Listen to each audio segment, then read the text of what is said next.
The live TV, सच सबसे आगे। नमस्कार, आदाब। मैं रजा अंसारी, द लाइव टीवी पर आपका स्वागत है। पश्चिम बंगाल के छठे फेज का चुनाव खत्म हो गया। प्रधानमंत्री नरेंद्र मोदी, भारतीय जनता पार्टी फिर जो है बंगाल वासियों को फ्री कोरोना वैक्सीन की जो है दावत दे रहा है और कह रहे हैं कि अगर पश्चिम बंगाल में भाजपा की सरकार बनेगी तो फ्री में जो है कोरोना वायरस का इंजेक्शन दिया जाएगा, वैक्सीन दिया जाएगा। ये भारतीय जनता पार्टी ने कहा है। ममता बनर्जी ने पलटवार करते हुए कहा है कि 2020 में जब पश्चिम बंगाल से पहले बिहार में जब चुनाव हुआ था तो वहाँ पर भी भारतीय जनता पार्टी ने कोरोना वायरस के दवा के बारे में कहा था। अब कितने लोगों को कोरोना वायरस का वैक्सीन मिल गया, इस पर ममता बनर्जी ने सवाल उठा दिया। तो महिलाओं से बात करेंगे, इसलिए ज़रूरी है क्योंकि जब गैस के दाम 400 थे तो महिलाओं से कहा गया था कि मोदी जी आएंगे तो 300 कर देंगे। मोदी जी आए तो 400 से 900 हो गया गैस का दाम। तो इन्हीं से जानेंगे कि मोदी जी को किस तरह से देख रहे हैं और ममता बनर्जी को किस तरह से देख रहे हैं और किस तरह से पश्चिम बंगाल के पूरे चुनावी समीकरण को अपने सोच के हिसाब से किस तरह से देख रहे हैं। पश्चिम बंगाल के लोगों से मोदी जी ने कहा है कि ममता बनर्जी ने बहुत गड्ढा कर दिया, हमको मौका दीजिएगा तो हम गड्ढा भर देंगे। वो गड्ढा नहीं भरेंगे, उस गड्ढे में आदमी को भर देंगे। मेरे हस्बैंड को भी कोरोना हुआ लेकिन मोदी ने कुछ नहीं, गए अच्छा खासा वहाँ से कोरोना के दे दिया बस, और कुछ नहीं किया मोदी जी। वो तो ठीक ठाक वापस आ गए ना? नहीं आए, उसी में ख़त्म हुए, इंतकाल हुए। उसी गड्ढे में मोदी जी ने भर दिया और कुछ नहीं किया मोदी जी। यहाँ जितने आवाम को ना मोदी जी एक गड्ढा बनाएंगे, सब आवाम को उसी में डाल देंगे। डालेंगे क्या, डाल रहे हैं और डालेंगे और डालते ही रहेंगे और कुछ काम नहीं है। मोदी जी एक गड्ढा, इतना बड़ा गड्ढा खोद के रखे कि उसमें इंसान को डालने के लिए वो गड्ढे को भरेंगे क्या, इंसान को भरेंगे। ममता बनर्जी का मोदी जी के शासनकाल में लगातार मंदिर मस्जिद पर बात हो रहा है। अगर हॉस्पिटल पर बात होता तो शायद वो जीवित होते। हाँ, वो हॉस्पिटल में होते हैं, मरीज को सही से देखते तो आज सही रहते सब। उन्होंने ठीक कुछ नहीं किया। मोदी जी ना आए तो अच्छा है, बेहतर है इस दुनिया। ममता का तो कहना है कि वो प्राइम मिनिस्टर भी ना रहे, वो आए कि उनको तो एक प्राइम मिनिस्टर बना के तो इतना बड़ा धोखा खा चुके आदमी। अब उनको ये सीएम बनाना है, कतई नहीं तो नहीं बनेंगे। लास्ट टाइम अगर हम लोग की जान, हम लोग मर गए तो तब ममता जी ममता ही को मिलेगा। ये ममता दीदी जब तक जिंदा हम लोग का वोट उनको, और किसी को नहीं। मोदी का तो खैर सवाल ही नहीं है कि मोदी को हम लोग वोट दे। मोदी आए तो हम लोग मिलने तक ना जाए उनसे। उनको इतना उन्होंने हिंदू मुस्लिम करके सबका दिमाग खराब करके रखा है। लोगों को रोटी चाहिए, मंदिर मस्जिद नहीं चाहिए। आप मंदिर सोने का बनाएंगे, रोटी नहीं तो क्या फायदा। भूखे हैं जिनके घर जब बच्चे खाने को मरे उनको देखिए आप। कोरोना में भी क्या हाल हो रहा, आप ऑक्सीजन का इंतजाम कीजिए ना। अच्छा, हमको पता नहीं था, सुनकर बड़ा अफसोस हुआ कि आपके हस्बैंड जो है इंतकाल कर गए। तो जब ये पूरा परिस्थिति आया तो किस तरह से क्या मन में चल रहा था, क्योंकि दूसरा लहर फिर से शुरू हुआ है कोरोना का? मेरे उसको था ही नहीं, उनको तो किडनी का था। लेके गए उसमें कोरोना में डाल दिया। ना दिखाया ना कुछ हुआ, उनका तो ये हाल हुआ।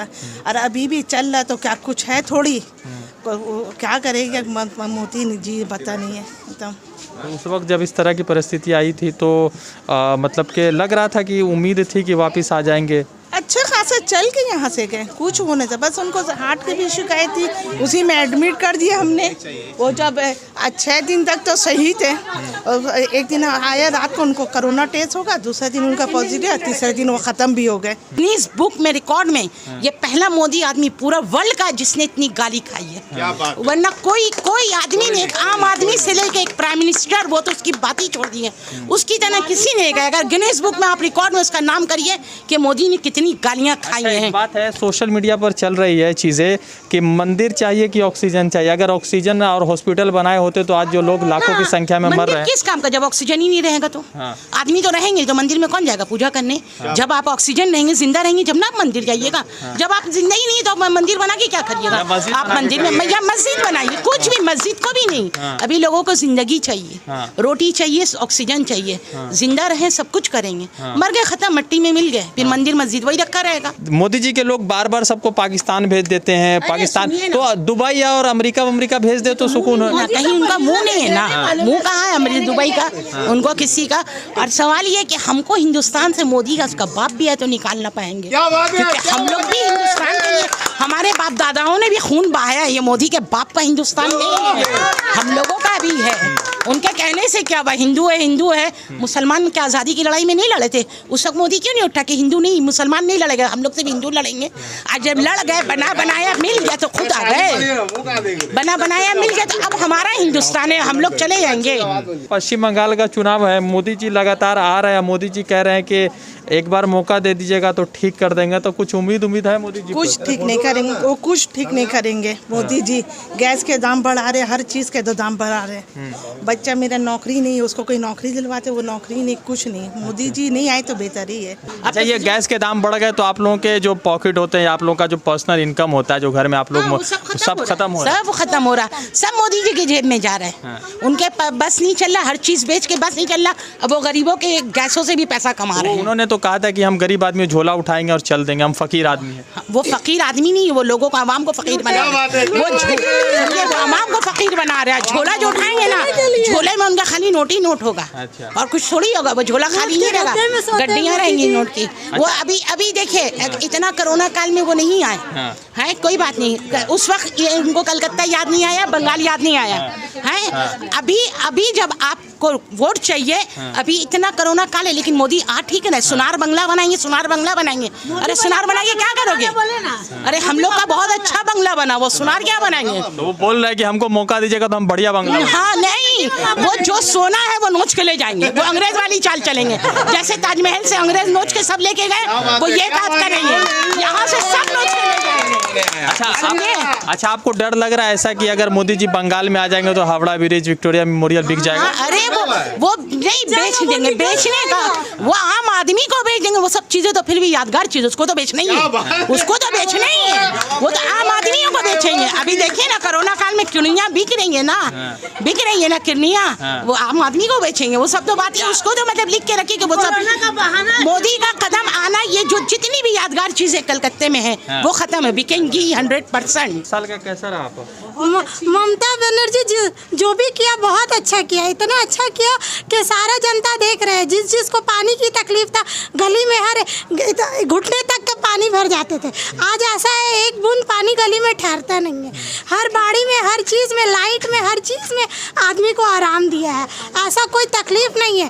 रास्ता इतना गंदा था कि आज रास्ता देखिए तो इतना नीट एंड क्लीन नज़र आता है कि दिन में भी स्वीपर लोग काम करते हैं। अच्छा, तो ममता बनर्जी कैसा काम किए 10 साल तक? बहुत अच्छा काम किए, हर आवाम के लिए अच्छा किए। बात बताइए, जब से कांग्रेस की सरकार मरकज में थी, केंद्र में थी, तो उस वक्त गैस सिलेंडर 350-400 के लगभग आ रहे थे, ठीक है? आज 850-800 हो गए, तो क्या फिर से लकड़ी का चलन शुरू हो गया आप लोगों के घर में? बहुत सी जगह में तेलों पे खाना पकना शुरू हो गया। मोदी जी ने सस्ती गैस दी, गैस का सिलेंडर सस्ता दिया। आज गैस को क्या कर दिया, 1 साल में 300 रुपए गैस के दाम बढ़ाए। मोदी ने क्या किया, उन्होंने चावल, ममता दीदी चावल दे रही है, वो गैस ही नहीं दे रहे। उन्होंने कितना अच्छा काम किया। 2 रुपए किलो चावल दे रही है। क्या ममता दीदी तो फ्री दे रही है, अब तो 2 रुपए भी नहीं लग रहे हम लोग को, फ्री में आ रहे चावल, 2 भी नहीं लग रहे हम लोग को, तो फ्री चावल आ रहा है। क्या गेहूं भी फ्री में दे रही है। उन्होंने क्या किया, गैस के दाम, गैस को सबको दे दो, फ्री गैस दो, फ्री गैस दो। सबको देने के बाद गैस के दाम 300-350 रुपए 1 साल में बढ़ाया। क्या बोल रहे हैं? ममता लोग फ्री में खिला रही है। अच्छा, ममता बनर्जी का कैसा रहा? ममता बनर्जी तो दिल में है, तो दिल में है, तो दिल में, उसका नाम नहीं है, तो दिल के अंदर है। तो फिर क्या उसका नाम? मोदी जी कहाँ पर है? मोदी जी तो रहेंगे। अच्छा, मोदी जी काहे कह रहे हैं कि ममता बनर्जी पूरा बंगाल को डुबा दी? वो तो पक्का चिटिंगबाज है, वो तो खुद चिटिंगबाज है, दिमाग खराब हो, वो तो सबका, वो चाय को पत्ती बेचते उसका दिमाग खराब। बीबी का दिमाग खराब हो। आप ये सुने हैं कि आपकी उम्र कितनी है वैसे? मेरी 45। 45, मतलब मोदी जी से थोड़े दिन के छोटे होंगे आप, ठीक है? हो सकता है। तो मोदी जी ने कहा, अभी बांग्लादेश गए हुए थे तो वो कह रहे थे कि पाकिस्तान तो बहुत कर रहे थे, बांग्लादेश भी बहुत कर रहे थे। अभी वो बांग्लादेश गए थे तो वो कहते कि हमने आज़ादी की लड़ाई लड़ी और जेल भी गए। उनकी बातें छोड़िए ना, अगर आम आदमी पाकिस्तान में बात कर ले तो वो जो है वो गलत है। उसमें दुनिया के मतलब चार्ज लगते हैं कि वो कहता, मोदी जी खुद इमरान को जाके इमरान खान को वो दे रहे, शाबाशी दे रहे, मुबारकबाद दे रहे कि वो कोरोना से वापस आया। आप दुनिया को दिखा रहे कि इमरान खान दुश्मन है, खुद आप दोस्ती निभा रहे। अब हम लोग अगर हमारे रिश्तेदार हम बात करते तो गलत है। हमारा फोन टाइप होगा तो ये बात मत करो, तो वो बात मत करो। मोदी जी जाके उनसे खुद मुबारकबाद दे रहे हैं। अरे दुश्मनों को आप क्यों मुबारकबाद दे रहे भाई? अब मुसलमान हिंदू को छोड़ दिए, वो आपका दुश्मन है पाकिस्तान, आप गए क्यों बोलने? आपने क्यों मुबारकबाद दी उसको? आप पहले मोदी जी इस बात का जवाब दें, क्यों दी मुबारकबाद? इस बात का मोदी जी से जवाब लिया जाए। मोदी प्याला लगेगी हाथ में लत्ता बांध के, बांग्लादेश में मांगने वोट दे दो, वोट दे दो। अच्छा एक बात बताइए, ममता बनर्जी और मोदी जी में अगर लड़ाई हो जाए, चुनाव का लड़ाई, तो हम लोग लड़ेंगे, ममता के लिए लड़ेंगे। हम लोग अंदर मर्द का खून है। अच्छा, हाँ, मर्द का खून है हम लोग अंदर। औरत का खून भी तेज ना होता है वैसे। तेज है ना, औरत का तेज है ना, हिलाने के लिए हम लोग की ममता दीदी है ना, हम लोग औरत उनके साथ हैं। अच्छा, हिलाने आपको के ऐसा लिए लगता है कि ममता बनर्जी को हराने के लिए पूरा दिल्ली का टीम उतर गया अरे बंगाल? कुछ भी कर ले, कुछ भी कर ले, 99% ना है। भारी। हाँ, क्या कह रहे हैं? बंगाल की नारी मोदी पे भारी। अच्छा इससे ज्यादा कुछ ही नहीं बंगाल की नारी बोलना, मोदी पे भारी। अच्छा, मगर ममता बनर्जी को तो चोट लगा हुआ है। चोट लगा हुआ। क्या हुआ? चोट लगा हुआ तो चोट लगा, शेरनी है, शेरनी है। मोदी के आदमियों ने उसमें जख्मी करके और उसको घायल शेरनी किया है। अब तो और ज्यादा, अब तो और हिलाई, कुछ नहीं फायदा। तो ममता बनर्जी का जो 10 साल रहा तो हॉस्पिटल का डेवलपमेंट हुआ यहाँ पर? बहुत ज्यादा इतना अच्छा हुआ है कि जिसके मतलब इंतहा नहीं है। हर गरीब को दवा तक, अब तो दवा भी मिलती है, हर इलाज अच्छा है। हम लोग खुद हॉस्पिटल जाते हैं, हम लोग नर्सिंग होम से बेहतर हॉस्पिटल को समझते हैं। मतलब सरकारी हॉस्पिटल? हाँ, बल्कि स्किन का हम तो स्पेशलिस्ट अच्छा वहाँ पर इलाज होता है हम लोगों का। मेडिकल में इतना अच्छा इलाज है, दवाई है, हम लोगों को तो मतलब ममता जी का हर चीज़ है। मोदी जी क्यों कह रहे हैं कि ममता बनर्जी ने बंगाल को डुबा दिया है? मोदी जी का दिमाग खराब हो गया, वो पागल हो गए और कुछ नहीं है, समझी? असल बात है वो पागल हो गए, उनको कुछ समझ में नहीं आ रहा। दिमाग उसका खराब हो गया मोदी का। आम पब्लिक उनसे पूछ ले कि ये इतना झूठ क्यों बोलते हैं, झूठ में सरकार नहीं चलेगी। आप पूछ के आइए, इतना झूठ है, झूठे मोदी जी। मीडिया जो है ना, मीडिया मोदी का साला है। अरे मेरे घर में कोई बच्चा नहीं है शादी करने के लिए अब। अच्छा एक बात और बताइए कि पश्चिम बंगाल में क्या महिला इस बार सोच रही है कि हम लोग जो है इस बार सरकार के लेकर चिंतित है और हम ऐसे सरकार को खोज रहे हैं जो जनता के बीच या जनता के साथ खड़ी है तो खड़ी है, वो तो है ही, और ढूंढेंगे क्यों? और हम लोग के साथ हैं वो तो आज 10 साल से खड़ी है हमारे साथ, और क्या उनको ढूंढे अब हम लोग? राम जी ने ऐसा कहा था कि जय श्री राम का नारा लगा के मुसलमानों को मारो। ये तो वो मोदी का कहना है ना। हालांकि वो भी ऐसे नहीं दे, अगर वह हिंसावादी होते तो बस नहीं देते। वो तो बहुत सही थे, उन लोग के भगवान है, बहुत सही थे। अपना जो भी था वो न दूसरे के कहने पर अपनी बीवी को जब उन्होंने अग्नि परीक्षा दे दी तो उनके बारे में तो ये लोग झूठ बोलते हैं। उनका नाम लेके जो लोग पढ़े लिखे नहीं हैं उनके दिमाग में एक ज़बरदस्ती का मजहबी घुसा के लड़ाई लगवाना, और कुछ नहीं है, कुछ नहीं है। पॉलिटिक्स चाल चलते हैं ये लोग। तो श्री राम जी के बारे में तो आप इतना जानते हैं, उतना तो लगता है कि हिंदू भाई जो है हमारे वो भी नहीं जानते हैं। हाँ, तो हम लोग हिस्ट्री पढ़े हुए हैं, पढ़ते हैं, जानते हैं। तो मोदी जी भी तो पहले MA किए, बाद में BA किए। हाँ, मोदी को छोड़िए ना, पहले MA किया, लिखते हैं ना 1.5 लाख रुपए के पेन से लिखते हैं। हमारे मनमोहन जो थे वो 10 रुपए वाले पेन से लिख रहे हैं, और वो 1.5 लाख के पेन से बैठ के लिख रहे हैं। उनको तो अपना नाम तक लिखना नहीं आता है। क्या उनको उनकी बातें तो करनी ही वेस्ट करना फालतू। तो फिर ये आज हम दिल्ली के जो वो है केजरीवाल है, वो लिखते हैं 15-20 रुपए का पेन, पढ़े लिखे। तो प्राइम मिनिस्टर है ना, हाँ, तो इनको महंगा, पढ़े लिखे हैं, पहले ये करिए कलम से लिखना क्या, ये तो सोचे। खाली 1.5 लाख का पेन लेके बैठ जाने से कुछ नहीं होता है। 1.5 लाख का पेन लेके बैठे हैं। अच्छा क्या है? चाय वाला रहेगा। अच्छा क्या ऐसा लग रहा है चाय आप अच्छा बनाते हैं कि मोदी जी अच्छा चाय बनाते पता नहीं, उनकी चाय तो कभी पी नहीं, पिलाए तो पता चले। हो सकता है बंगाल में आ रहे चाय बना के पिलाए सबको, एक बार पिलाए, शायद सब आ जाए उनके हाथ में। अच्छा वो प्रधानमंत्री नरेंद्र मोदी जो आ रहे हैं वो जो है रविंद्रनाथ ठाकुर के अवतार या रूप में है, बहुत सारे लोग ऐसा कहते हैं। वो सब जो वही जाहिल, वही मेंटलिटी की बात है। पढ़े लिखे लोग उनको कुछ नहीं मानने, वो जो भी बना के आ जाए, खाली प्राइम मिनिस्टर का उनका ठप्पा लगा हुआ, वरना है वो कुछ नहीं। तो मोदी जी दीदी को कितना सीट से ला रहे हैं आप लोग? दीदी को तो इंशाल्लाह बस नहीं चले, हम लोग का जितनी है मतलब 100 में 100 उनको दें पूरा। लेकिन अब क्या करें, लोगों का भी तो कुछ ना कुछ है ना, थोड़ा सा लोगों को भी खाने दिया जाएगा। इंशाल्लाह 200 से ऊपर ही आएगा। शेरों के झुंड में कुत्ते जो भौंकते हैं, कोई वहम नहीं होता, बेकार है वो लोग जो जा रहे जाए। इतना बड़ा मिथुन चक्रवर्ती आया, अल्लाह ने मार दे दी ना, पढ़ा मैंने सीरियस। मिथुन चक्रवर्ती आया था ना कोबरा बन के, अल्लाह ने नाक बन के उसको डस लिया। कोबरा गायब चल रहे हैं आजकल। खुद हॉस्पिटल पड़ा हुआ है, तो आज बाप उसका मरा है, वो खुद हॉस्पिटल में सीरियस है। देखिए तो पश्चिम बंगाल में दीदी निश्चित, एकदम निश्चित 100 में 100 आना है उनको। आप जो इतना सवाल उठा रही मोदी जी आपको पाकिस्तान भेज दिए तब? भेज दे, अरे भेज दे, जहाँ भेजे, बहुत रिश्तेदार है मेरे। हाँ। पाकिस्तान में दुनिया के अच्छा, रिश्तेदार भेज दे। अच्छा, एक कम बात- से कम वहाँ हलाल की तो खाएंगे, सुकून से तो रहेंगे। हाँ। यहाँ तो हर वक्त अभी मस्जिद की लड़ाई हो रही है, अभी मंदिर के लिए लड़ाई हो रही है, वहाँ सुकून रहेगा। बस। आप हिंदुस्तान छोड़ के नहीं जाइए, आगरा करेंगे तो मतलब दीदी निश्चित। दम निश्चित। खेला आप लोग खेला हॉबी भी है, मतलब हर बॉल में गोल भी मारेंगे दीदी के साथ।